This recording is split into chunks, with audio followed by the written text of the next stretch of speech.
Greetings and welcome to Eye on Golf with the Shotgun Start. It is Wednesday, July 23rd. Andy, how we doing?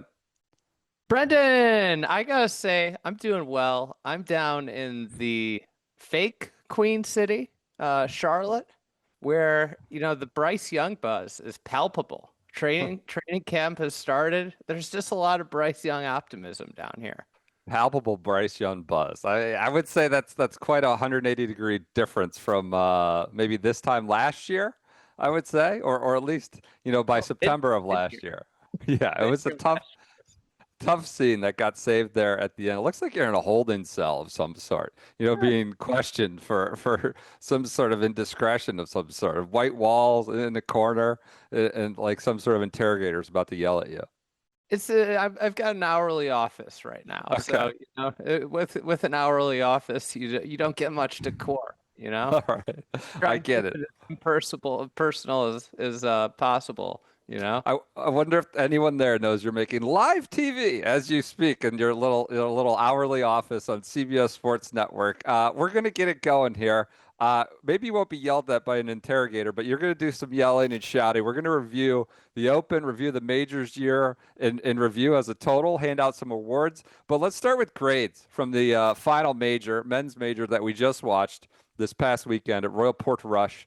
Um, I think we can just rip through some of the players, the course, the host organization, who we're developing a stronger relationship with. The RNA, we're getting there with them, but they did a good setup. We'll get to them in a minute. Let's start with Scottie Scheffler, our champion. Seems pretty academic. Wins by four. Bookends his year with the second major. Uh, Andy, what's your grade for Scottie Scheffler? I gave him an A. You know, I uh I don't know much more you can improve on with Sure. him. Obviously, I think he could have driven it a little bit better if you want to talk. We could have seen like an 8 or 9 shot win. We could have made it. If he had gotten off to a little hotter start, he could have made it. He could have had the tournament been over on Friday if Yeah. it was over on Saturday. But this was just an exceptional performance. One, on a variety of golf that he had not had, extraordinary success on yet. Yeah. And this opens the door of where can we go from here? What about you? I gave him an A plus. Are we just did you not do pluses in your school? Is it just I A, B, C, or was that not how it works? I think he could have been better for, you know, Okay. would more Bennett airtime earlier in the week could have gotten that up to an A plus for me. It was an A plus for me. Win by four, leads, among the leaders in strokes gained approach, putting, questions the meaning of it all at the start of the week, goes deep before and after. Just an all-around excellent week. A plus, easy one for me with Scottie Scheffler. Let's go to the next one. A solo runner-up is Harris English. A great year for Harris at the majors. And probably, I don't know if he locks, but solidifies certainly his Ryder Cup standing with all the points he accrues. What grade did you have for Harris English at Portrush? Listen, you got to give him an A. Yeah. This is a guy that, I don't think enough is talked about. Like he had a pretty serious injury and he's come back this year was Yep. exceptional. It's obviously not over. He might make a run in the playoffs. As we were always made aware, he's a Georgia dog. The playoffs finish in Georgia, home game model for him. But I think the overall, you got to give him an A for this week. He is playing great golf. I think you talk about the 2021 Ryder Cup team. You were like, well, this is the only Ryder Cup he's going to play on, and here we are, 2025, 4 years later. He might be a better player than he was 4 years ago, and even with an injury in between. Yeah, yeah, I think he was sort of emblematic of kind of American dominance at this Open Championship, whether it was the winner, the top 10, um, the leaders coming down the stretch, chasing for solo second. He was an incredibly impressive all major season. I gave him an easy A. Had to do without his caddy, who got held up because of a long ago conviction. Obviously, his coach Justin Parsons is a local Irish teacher. So some comfort there, but some discomfort without his caddy. Great, impressive finish. Give him an easy A. How about the host, unofficial host, Rory McIlroy. What grade did you have for his week? Played well, or good enough to be be in contention on the weekend, but obviously not close to catching Scotty. What grade did you give him? I gave him a B plus. I think overall he comes out of this week really happy. Yeah, He was in the mix, but I think like if you were assessing his golf game for the week, you'd probably give it like a B. yeah. He definitely wasn't sharp. He kind of he didn't play his best, but like he fumbled some really great opportunities to put pressure on Scotty. And overall, though, in comparison to 2019, this was a smashing success for Rory around Royal Portrush. What about you? Yeah, I guess I'm grading a little bit against that context of 19. Obviously, a little bit with the cushion of having already won a major this year and the drought no longer being a thing looming over his head. I gave him an A. Maybe that's a too generous a grade. Just being there on the ground, seeing what he sort of had to, I don't know, deal with, but embrace. There was sort of this dual role of him, right, where he was this showman, or had to be the main character for the entire week, in addition to playing his golf, which he gave them enough. I think he gave them a run Saturday with the opening birdies. I think this was an easy A for him. Just one of an all-time week. Shane Lowry said, that Saturday round, that looks like one of the great memories he'll have for the rest of his life. I think his quote, not to be soft here and uh, give him an easy out, his quote kind of summed it up. I got everything I could have wanted out of this week except declare a jug. And maybe it could dock him for that or ding him, but I still am going to give him an A based on the circumstance. You can tell you're a parent of the participation trophy, That's so generation. Just bogus. That's not true. Not giving true. away A's like they're candy. I mean, Professor Porath, go to get in Professor Porath's class. He's sure to boost your GPA. That's not true. We'll start giving out, the preschool grades. O for outstanding and E for excellent. They're all just generally positive, connote something good. G for good. Just We'll highly start favored. going that.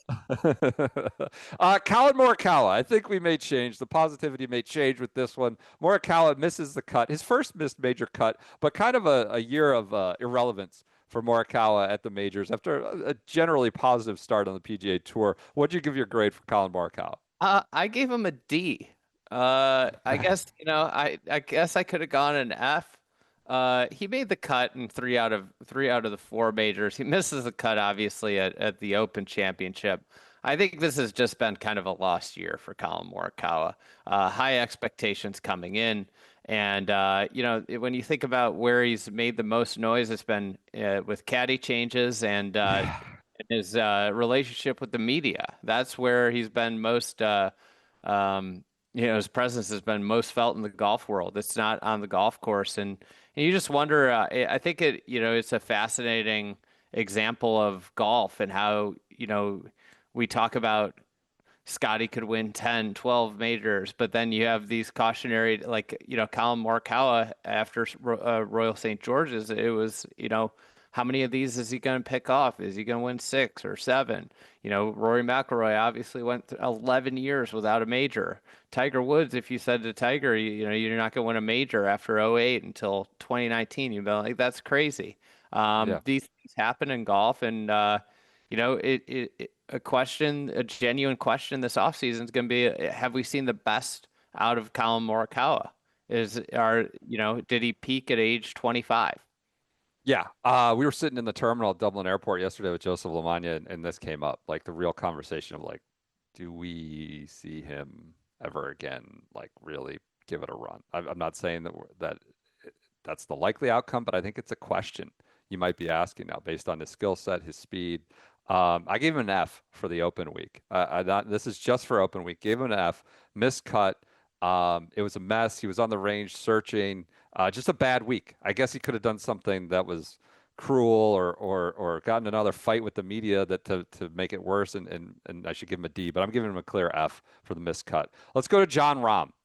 One of kind of Liv's great hope, I would suggest, going into that major. Probably less expectations for Bryson going into the Portrush. What'd you give for Rahm after his week? I gave him a C. You thought that this was going to be a big week for Jon Rahm. Everything, all signs pointed towards a great performance, and he just was pretty irrelevant. The first round he was hanging around, he had a chance, and really just kind of fluttered on the weekend, and we just never saw him be able to get it all together, and it's kind of emblematic of his play since going to Live.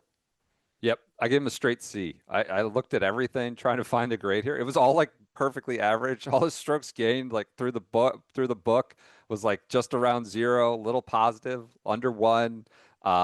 Just right in the middle of the pack, made the cut. Just a totally average week, which I think in the Rahm sphere is disappointing. I give him a C. How about Bryson, the other big bopper from Live? What'd you give for him? I gave him a B plus. This Okay. was, I thought, a great week for him overall. Yeah, I couldn't overlook the failure of the first round, but sure. I think for him at a tournament that he played well, relatively well at St. Andrews a couple of years ago. But when you look at him, he has to walk out of this tournament feeling great about next year's Open and having the best chance that he's ever had at an Open. What about you? Yeah, I think his mindset is coming around to Open Championship golf. We heard Phil Mickelson talk about that was a great accomplishment of his career, adapting and finally getting to that. I don't know if we'll ever see Bryson win one. I gave him an A. This is easy, Professor Porath again, just handing out A's like they're candy to the kids. I Are you gave him an A just grading on a based. curve that I think reverses for down to a yeah negative no, curve? for Bryson, I've given him an A based on the comeback, based on the sort of working his way back with three straight positive days, and based on our expectations for being nah. That was a good run. Also you have to factor in his tutelage of young Richard Tedder, and what he did inspiring the youth of Estonia this week as Yep. well. Yep. Some would say, the course allowed Bryson to post some of those lower scores as it approximated more of a PGA Tour venue with the wind sort of blowing out, literally. What would you give Portrush the grade after last week? I give it a B. I think listen, these Open Championships are so based on what you get from the weather. That is the main defense besides firm turf, and we just didn't see much weather. I think if you'd had a little bit stronger wind in a place that's normally windy, we probably would have given this an A. Yeah, I gave it a B plus. I think it stands almost alone in its setup among the open rota in terms of some of the greens and the elevation change, and that could be captivating. But um, I didn't really show its full metal or its full teeth last week, and a lot of that is owing to the weather. So while it was sunny and beautiful to look at, don't think it played exactly how we'd want based on the weather. So I gave it a B plus. Let's go to the Setup Kings, the host organization who set Portrush up, the R&A. What grade did you give for one of the governing bodies in golf for their Open Championship? I gave him a B. So I Sure. think, one of the things that I find amusement with the RNA is, they had take a very firm stance on drop areas, making them Yeah. hospitable. If you hit it into the Yeah. stance, you get a really bad drop. I really appreciate that. I thought they did a nice job. They always do a nice job with speeds of their turf, whether it's the greens Mhm. or how they cut the fairways and but I do think in terms of the overarching strategy and they become very much concerned with the attendance numbers and the gate revenue of these championships, and so much so that it's made hosting at a number of their best golf courses not possible. So I think I give it a B, just in terms of the championship is going to have a new kind of feel and look as in the next 20 years as they continue to prioritize that at the course revenue. I gave it a B plus. Docked it a little bit for some of the over dramatic slogans they put all over the grandstands of the landed giants. Champion will triumph. Like your brand is really strong. Don't overdo it. Like they're really overcooking some of the sentimentality and drama around the championship. Docked him also for not having the bunker rakers. I couldn't believe the amount of furor over there about not having the walking bunker rakers. Or like, is this a budget cut? The Euros were very almost offended that they didn't have the traditional bunker raker walking with each group last week. So I guess I'll dock them for that. But overall, they know how to run a good championship. They're not beholden to any particular kind of score or setup, and sort of let the conditions, let the course dictate how it will go. And that generally has produced great champions and great championships. So I gave them a B plus. A good final close, a good champion for the closing of men's major season. And after the break, we're going to kind of broaden our horizons, go outside the Open, take a look at the whole major season in review, and hand out some awards.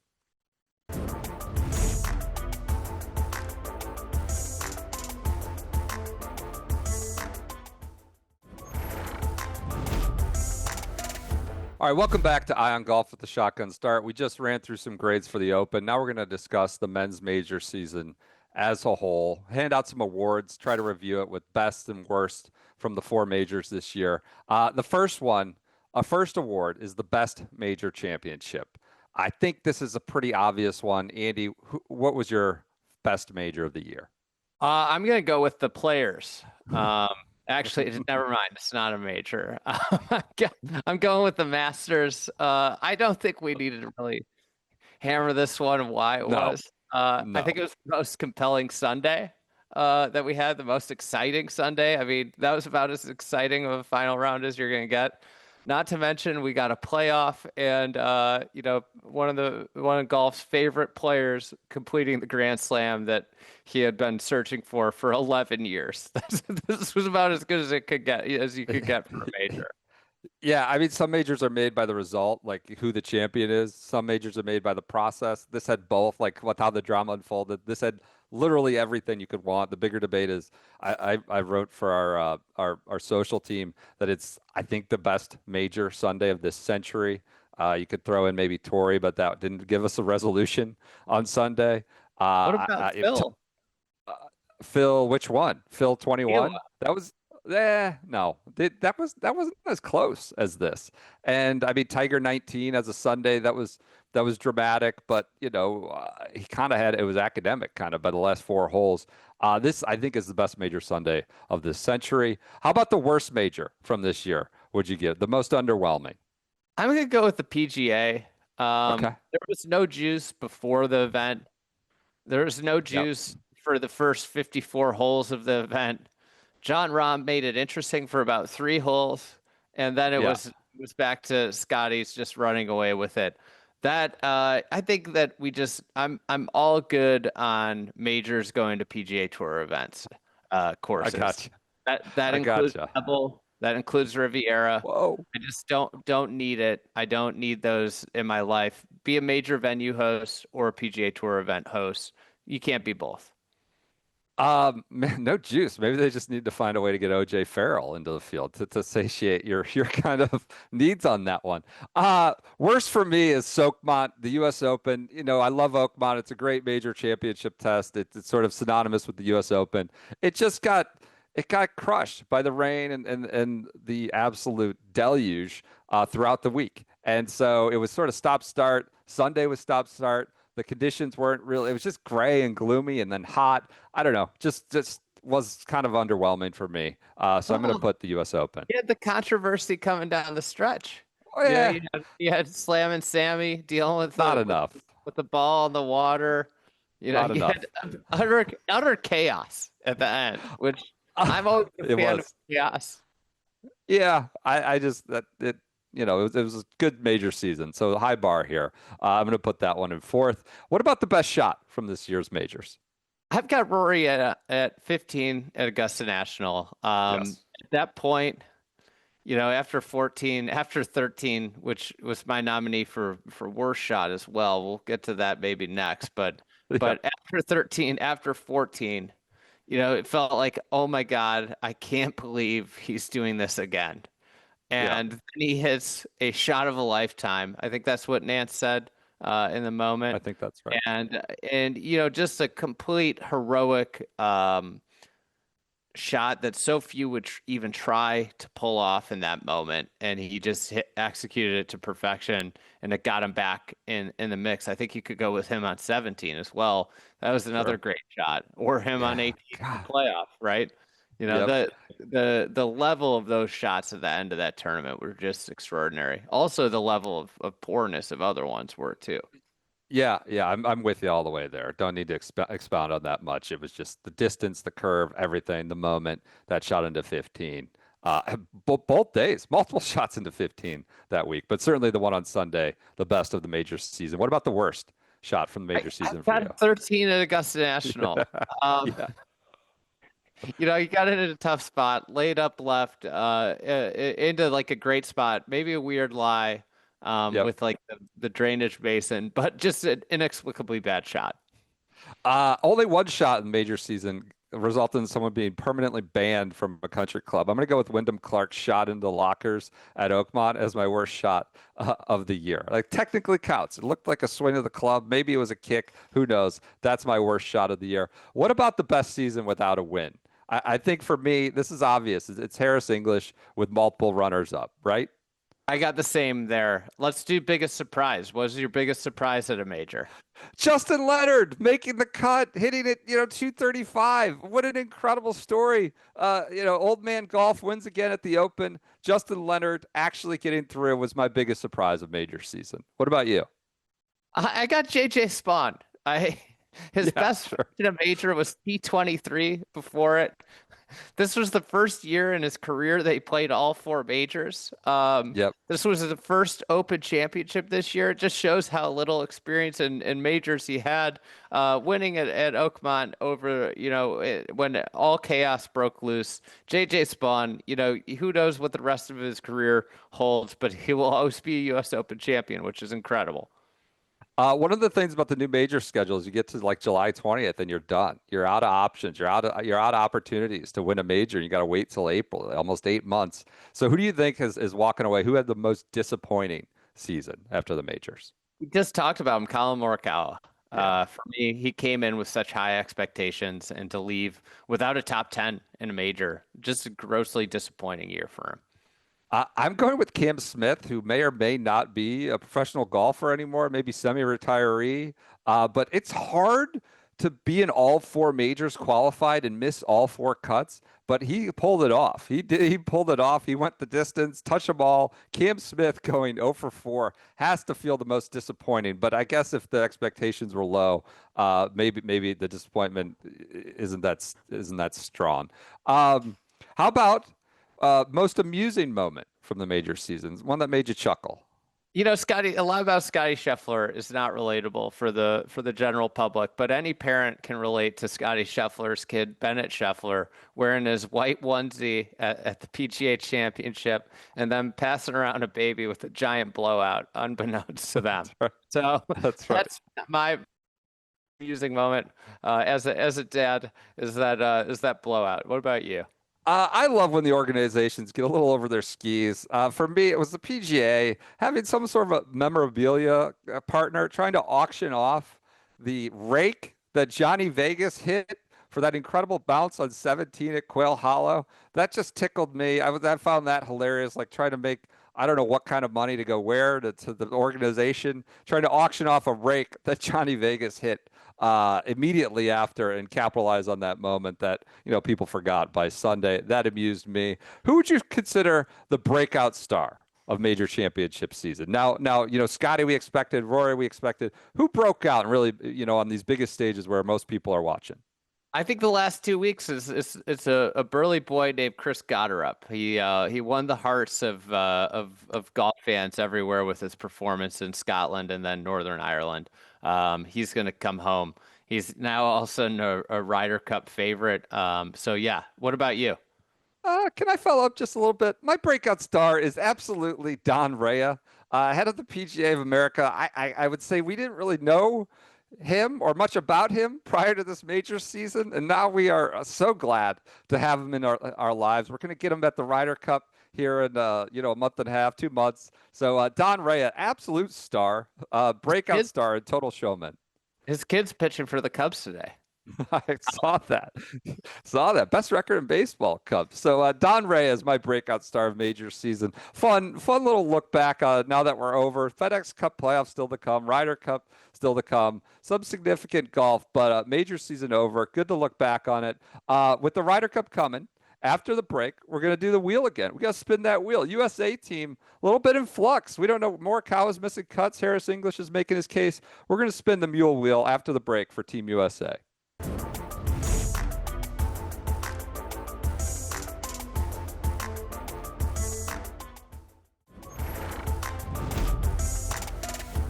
All right, welcome back to Eye on Golf with the Shotgun Start. We're going to bring back a favorite game we've developed here over the last month on CBS Sports Network. That's the Mule Wheel, where we spin the wheel. We are given a name, a blind name, no prep, that we have to make a good faith advocate argument for why this person should be on the American Ryder Cup team. Sometimes you're a defense attorney. The facts of the case, your client has literal blood on his hands, but you got to make an argument, and that's what we do with the wheel. So I'll go first. Give me a name, PJ. Let's spin it. And I got to advocate for him to be on the Ryder Cup team. Keegan Bradley's squad. We have some new additions to the wheel. We have some guys that got taken off and some new additions. Oh, this is a great one, actually. This is great. Ryan Gerard. Don't call me Gerard. It's Ryan Gerard. Winner of the Barracuda. I didn't see a second of it. I was in Ireland. If you could believe it, I did not see any of it.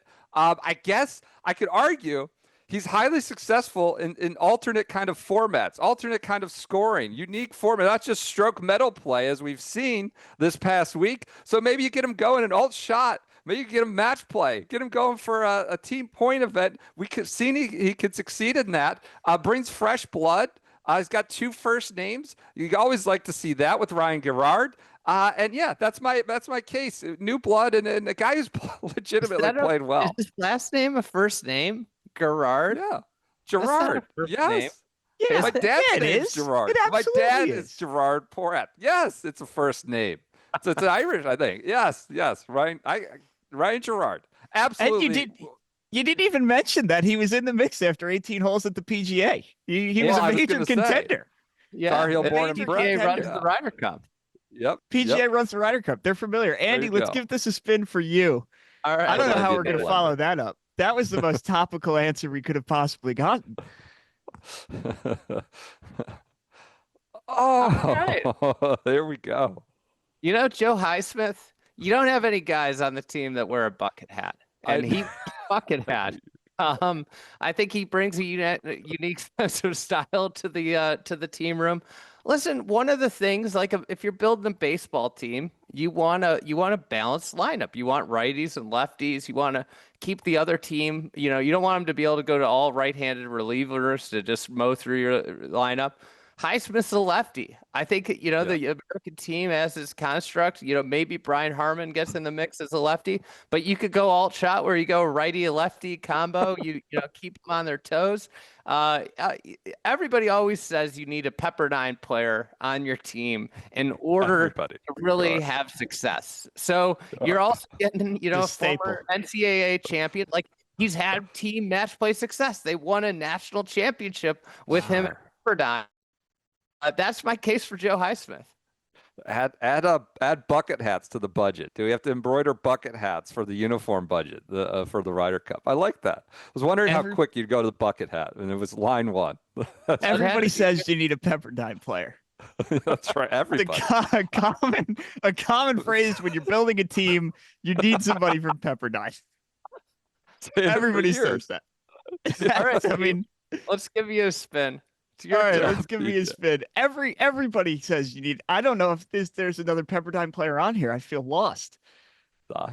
No. G-Dub. So assistant captain, isn't he? This is another one. Well, we've already discussed that Kevin Kisner is close to the rest of the team when Kevin Kisner came up here as an assistant captain. Maybe Gary Woodland was the late add as the last assistant captain because they were hoping he would make the team. This is a guy that has some team experience. He played on a President's Cup team after winning the U.S. Open, but he's involved. He knows the guys. He's already in the team room. He's been in the backroom negotiations. If you're losing the captain anyway to be playing, why not just lose an assistant captain too? Like, what are we losing Great at argument. that point? Jim Furyk is already de facto captaining this team anyway. He's done this before. It didn't really go well, but he doesn't need a lot of help. So if we throw Gary in there, I think Team USA might be able to survive. He's close with the team. Never actually got to play in a Ryder Cup. I think this could be a good career achievement award for Gary Woodland if things go that way. He played well in at least one tournament this year too. He did. The Houston. Yeah. Houston Open. He did. I mean, it's the sponsors exemption spot. If you're talking about a career achievement award, he's very familiar in that spot this year with the signature event sponsors exemption. Well, a lot of guys on this wheel are familiar with that spot on their weekly basis. So that's right. So Ryan Gerard, Joe Highsmith. What's that, Andy? We spin again. We got some time. All right, Andy wants to go again. Andy wants to go again. The hell with the program schedule, the break needed. Let's go. Let's go one more time. Who's got to argue? Andy's going. Oh, Davis Thompson. Stretch four. Listen, he's a Georgia player. You got Russ Henley, Harris English in the mix. Why not get a little bit younger Georgia player? Keep that pipeline strong. He put together, you talk about dominating performances this week, dominant performance. You know what Scottie Scheffler's never dominated? It's the John Deere. Davis Thompson dominated the John Deere last year. And for that, I think he deserves a spot on the team. He's not going to bring a big personality that's going to clash with people. We don't really even know what his personality is at this point. He's been playing on tour for 5 years. We don't know what his personality is. There's nothing that the New York fans are going to have to get under his skin. I think this is a great pick. Yeah, Davis Thompson.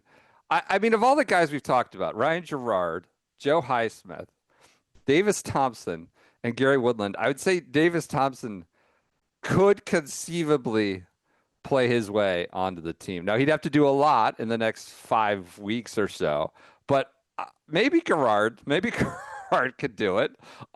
Seems unlikely, but but that's why we have the Mule Wheel. That's why we have it, to throw names like this up for consideration. With the opportunity Davis Thompson might have, we're going to talk about that after the break. What's left? What are we looking forward to with the FedExCup Playoffs? We're going to go into that after the break. One thing to watch for with the remaining schedule, we've got 3M this week. We've got Wyndham to come, but then you get the playoffs, and we're going to talk about that as we move out of major season and into the postseason.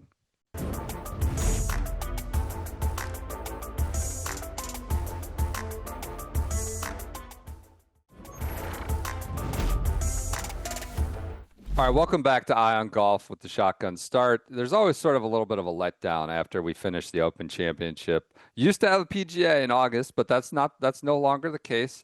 No more majors to look forward to. We do have playoffs coming here in August. We're going to go to Minnesota, then we're going to go to Greensboro, and I think there's some intrigue with those in terms of cutoffs for cards, cutoffs for signature events, cutoffs for the playoffs in August. But beyond that, we wanted to talk a little bit more about, like, what are we looking for as the playoffs approach? Like, what gets our juices flowing and for the postseason, the FedExCup postseason. So we each picked out one storyline to watch as the playoffs approach. And I wouldn't say we're the biggest FedExCup playoff enthusiasts here, but we're going to do our best to sort of highlight one or two items we might be looking forward to. Andy, what's yours as the playoffs approach? I think one of the ones, this isn't mine, but one thing to consider is Xander Schauffele has been dominant in the shadow leaderboard of the Tour Championship. He's racked up a couple gross titles, but not the net championship. With the tournament officially switching to a gross tournament, is he still going to be as dominant in gross stroke play around East Lake, with that being the real emphasis and them moving away from a handicap tournament? Yeah, it doesn't have to worry about the pops anymore. Will that kind of put him on the fritz? We'll see. But my real storyline is we just did an exercise around this. It's the back half of the U.S. Ryder Cup team.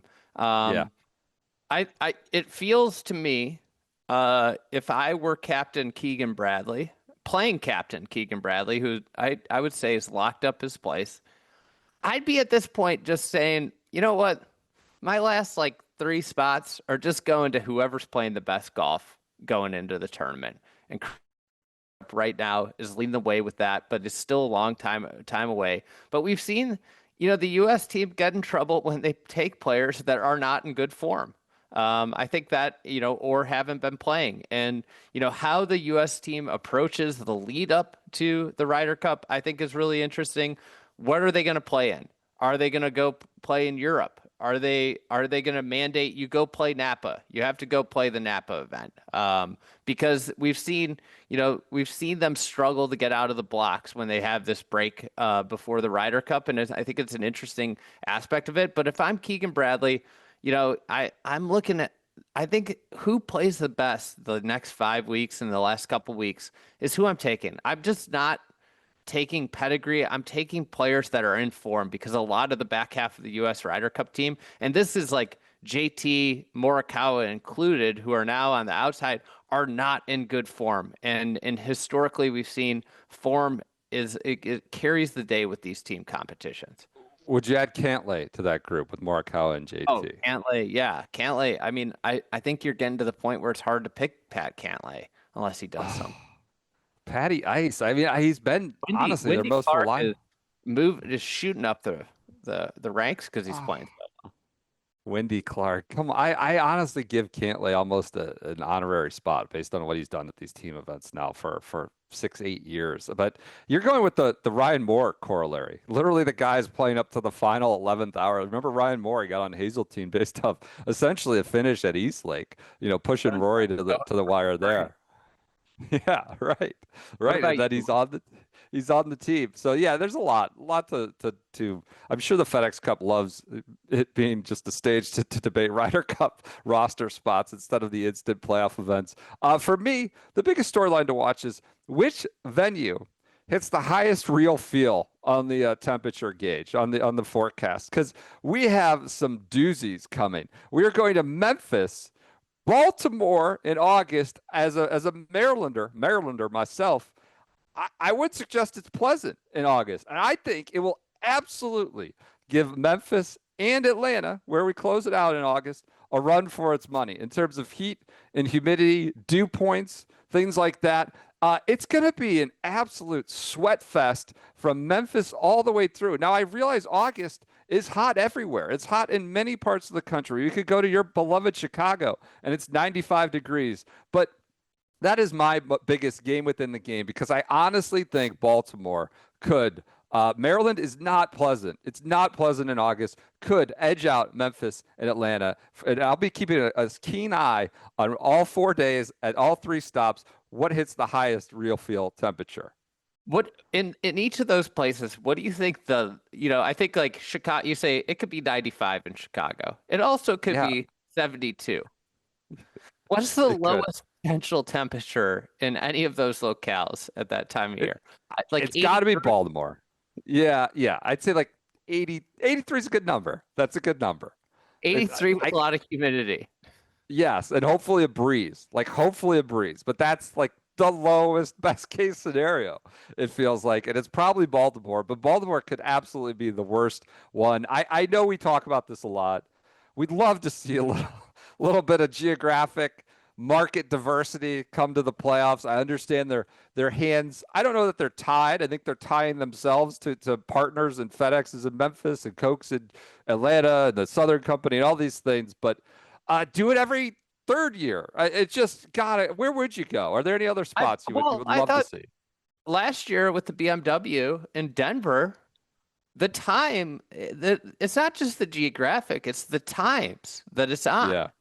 Yeah. Getting playoffs to where you're finishing the golf at 8 p.m. Eastern, 9 p.m. Eastern is a huge win in a time where there's nothing on TV. You're going up against baseball.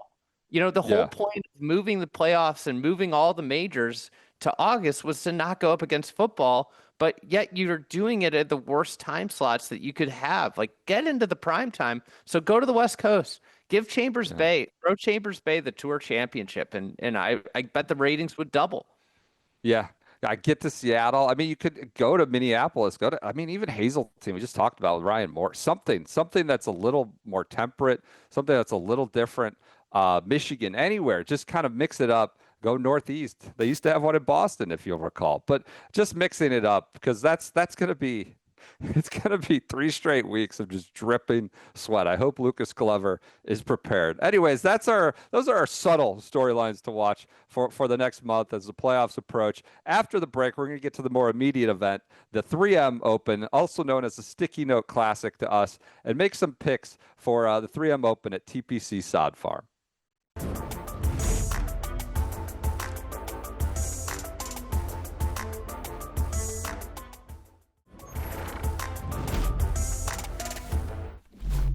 All right, welcome back to Eye on Golf with the Shotgun Start. This week, we are headed, or the PGA Tour is. We are not going. We are not going to the 3M Open in the Minneapolis area. I believe it's Blaine, Minnesota is the precise location. It's at TPC Twin Cities, which is affectionately maybe known as TPC Sod Farm on this podcast and this show, this program. It's built on an old sod farm. Literally was an old sod farm, and Arnold Palmer design that I wouldn't say provokes a ton of contemplative thought or analysis, but it is an event. It's got one of its strongest fields of its history because of the more cutthroat tour, the fewer cards that are handed out, the greater perks that come with getting into top 70, getting into top 50. You got guys chasing points. So to its credit, it does have a much stronger field at 3M Open. And it has a good run of winners. You know, you had the Bryson DeChambeau, Matt Wolff battle. So we've seen some good. Michael Thompson. I think at the time he had a beard. That was a big one. You had Lee Hodges, another one that brought home the bacon. So meltdown, the European out one. Scott Piercy in the bunker, making sandcastles. So this is a lot of history. Lots of water balls. Get ready for the water ball graphic. That's an annual way they try and pump the golf course. Most balls in the water on tour. It'll be some high ranking of most balls in the water on tour this season. So these are the things you got to look for this week. I will guarantee that graphic getting shown on the weekend. The land of 10,000 man-made lakes and about 10,000 backhanded compliments so far in this segment. But we should make some picks. Who do you like for the 3M Open, Andy? Where are you going this week?